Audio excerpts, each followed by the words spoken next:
De Sainte-Marie-aux-Mines où se développe depuis près de 15 ans une entreprise spécialisée dans le savon. Au départ de ce projet, ils étaient 2. Aujourd'hui, ils sont 18 salariés. Et depuis la pandémie, l'entreprise a décidé de développer plusieurs partenariats locaux pour travailler encore plus en proximité.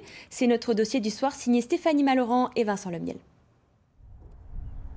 Sur les hauteurs de Sainte-Marie-aux-Mines, une chapelle. À l'intérieur, ça sent bon la savonnette. Normal. Ici, depuis 2007, la Seine Rhénane et sa compagne Cathy Mendes ont démarré leur savonnerie.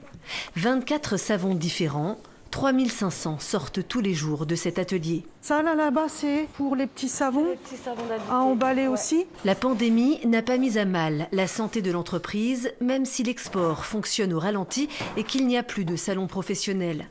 Depuis le premier confinement, de nouveaux liens se sont tissés avec des professionnels de la vallée. Avec les couturières du Val d'Argent et nous pour dire on fabrique des masques, elles fabriquent des masques et nous on offre des petits savons d'invités et toutes ces productions-là, elles ont été distribuées aux habitants de la vallée.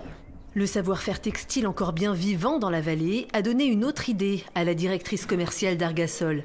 Et pourquoi pas créer des accessoires associés au savon ? Elle a demandé à une dizaine de couturières de fabriquer des lingettes démaquillantes et des pochons.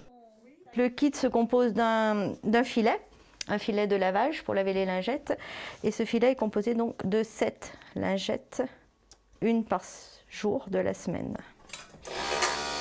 Magali Pensier est auto-entrepreneuse et réalise des foulards en soie. Sylvia Fuchs a elle aussi son activité spécifique de création d'ours en peluche décoratifs. Toutes les deux ont intégré ces nouvelles commandes dans leurs activités, payées 4,40 € le kit par Argasol.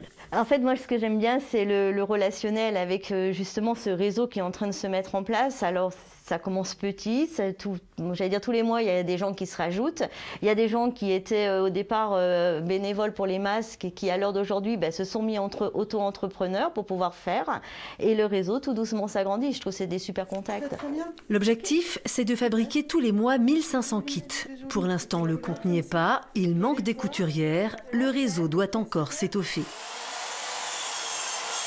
À 2 pas de là, dans le village, un atelier menuiserie. Ici, depuis 1 an et demi, sont fabriqués des présentoirs à savon pour le compte d'Argasol.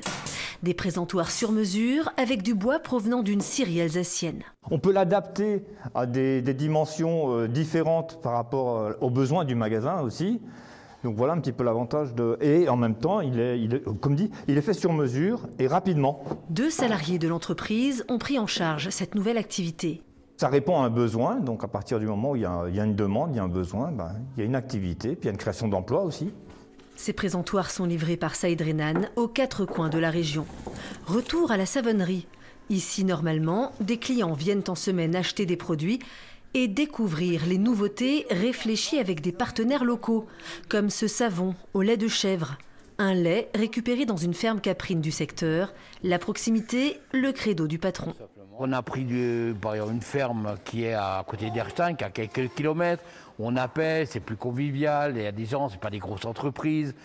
Mais même pour l'emballage, pour vous dire, on a pris une société qui sont soit en Alsace, soit vraiment dans les environs. Pour tout, on essaye d'être très près. L'entreprise poursuit tranquillement sa croissance sur Internet, dans les boutiques bio et les supermarchés, en France, en Europe et en Asie, avec une progression des ventes de 10 à 20% par an, même pendant les confinements.